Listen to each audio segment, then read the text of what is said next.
Cooking பண்ணலாம் ரொம்ப பசியில ஏதாவது செய்யலாம்னு கேஸ் ஸ்டவ் பத்த வச்சேன். ஆனா ஃப்ளேம் வரவே இல்ல. என்ன இது? சிலிண்டர் காலி ஆயிடுச்சான்னு பார்க்கறேன். சிலிண்டர் காலி. ஐயோ! எக்ஸ்ட்ரா சிலிண்டரும் எம்டியா இருக்கே. சரி, நான் சிலிண்டர் ஆஃபீஸ் போய் புக் பண்ணிட்டு வரேன். டைனி ஷெஃப் பயத்துல சில பேர் நிறைய சிலிண்டர்ஸ் வாங்கி வீட்ல அடுக்கி வச்சிட்டு இருக்காங்க. அதனால உண்மையா தேவைப்படுறவங்களுக்கு சிலிண்டர் கிடைக்க கஷ்டமா இருக்கு. வெளியே வந்து பைக் ஸ்டார்ட் பண்ணல. சாரி ஷெஃப், பெட்ரோல் இல்லாம என்னால எங்கேயும் போக முடியாது. சாரி, நான் பெட்ரோல் பங்க் போறேன். என்ன இது இவ்ளோ கூட்டம்? நமக்கு பெட்ரோல் கிடைக்குமா?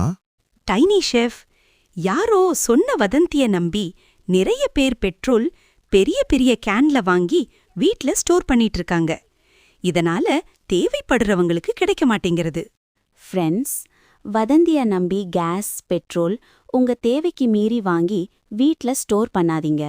அப்படி பண்ணினா அது அத்தியாவசியமா தேவைப்படுறவங்களுக்கு கூட கிடைக்க மாட்டேங்குது.